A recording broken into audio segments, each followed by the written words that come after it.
Ladies and gentlemen, here we are. It is time to go. Record projections for the NFL coming right now.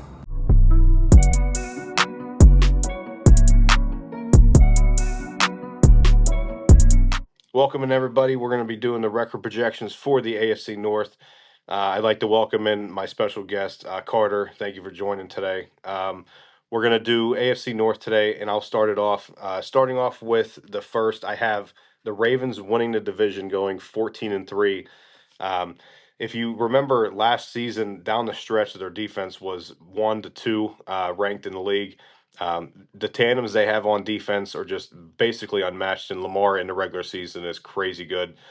His pass ratings after a loss is incredible. It's top 3. Touchdown interception ratio is immaculate, and his dual threat ability, it's unmatched. And Derrick Henry, Mark Andrews, it's all good down there with Zay Flowers as well. And John Harbaugh too is an amazing coach. I have them going 14-3 and winning that division. Next up, I have the Steelers in second place, going 9-8. I think getting Aaron Rodgers isn't as big as people think, but it's not as worse as people think either. So last year he had 3,897 yards, which isn't bad, considering what he dealt with. Also, 28 touchdowns to 11 interceptions with a 90 quarterback rating. That's some quarterbacks' best seasons. I think it can increase a lot. What scares me though is Mike Tomlin is a defensive scheme head coach, so I don't like that. I'd really like him see go into Minnesota with the head coach up in Minnesota. I think having a defensive scheme can really mess it up a lot. Um, I don't like Aaron Rodgers' mentality in locker rooms lately either. And I think ever since his injury, it's not going to be the same. I think it is good bringing in DK. I don't like what they got up to get him. I don't like the amount of money they gave him. And I don't like that the Steelers got rid of Najee Harris.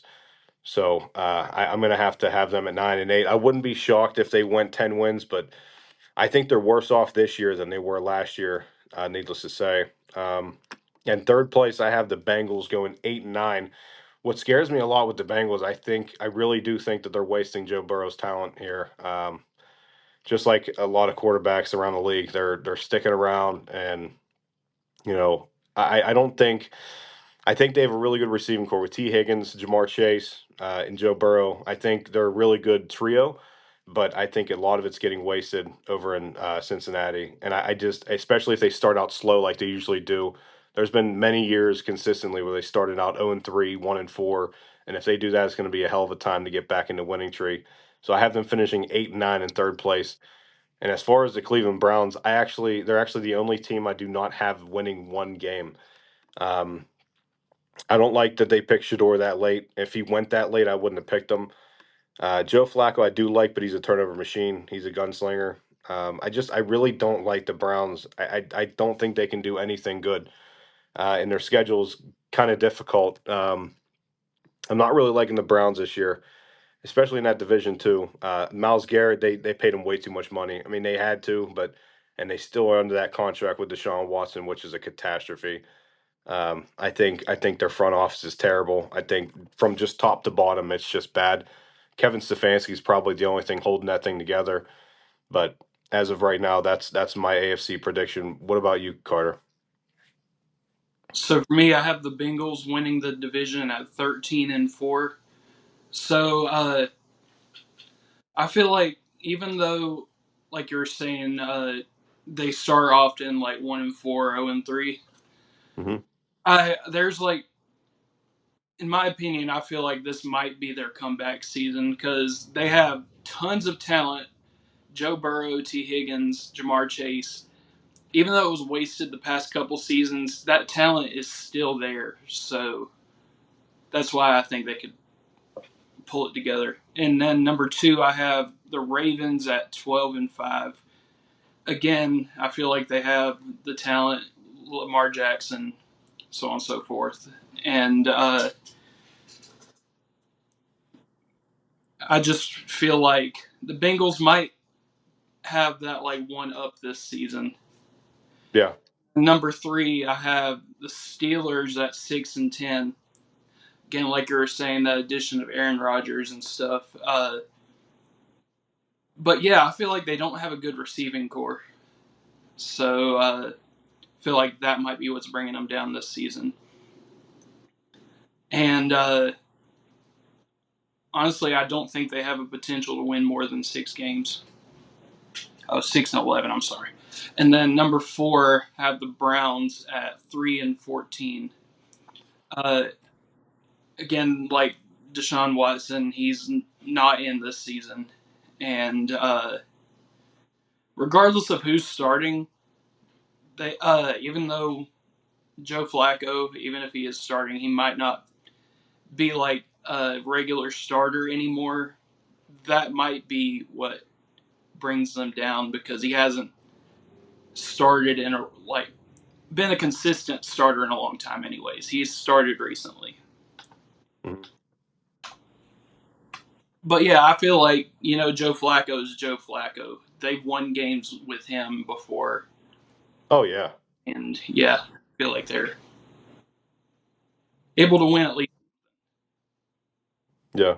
Well, I mean, back to Pittsburgh here. So it's a weird one to project because last year they had 22 points per game on offense, and I don't think what they did is going to increase nor decrease that. I don't think they fixed the problem. I mean, you got rid of Russell Wilson and a diva wide receiver, and then you went out and got another diva wide receiver along with a headache at locker room at quarterback. So, and then they traded Minka Fitzpatrick and they got Jalen Ramsey. It's I mean, I think they're just making moves just to do them, just to catch headlines, but and they paid him more money.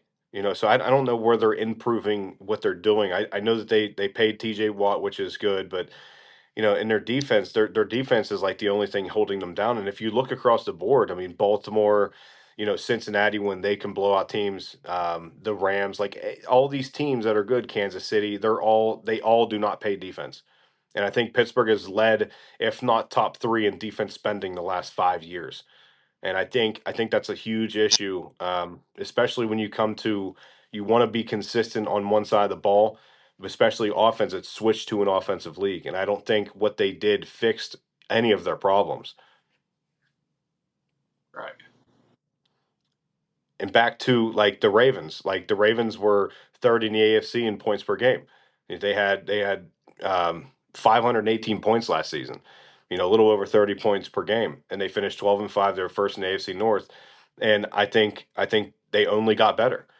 Lamar Jackson, I think he's, if not, I mean, you always have the first four quarterbacks, in this league. It's Burrow, Mahomes, Jackson, Josh Allen.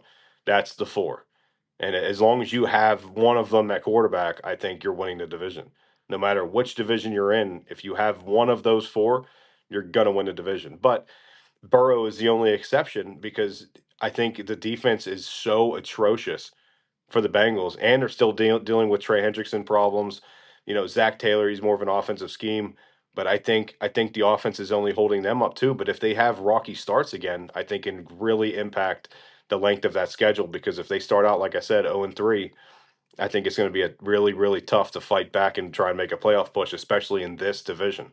Playing against Baltimore's defense, Baltimore's defense down the stretch was immaculate last season. So playing against Baltimore's defense and Cleveland's defense isn't even that bad, but playing against that division's defense is not going to be too easy to come back from an 0-3 start. So, but Carter, I appreciate you coming on. That is going to wrap it up for the AFC North. Stick around and stay tuned.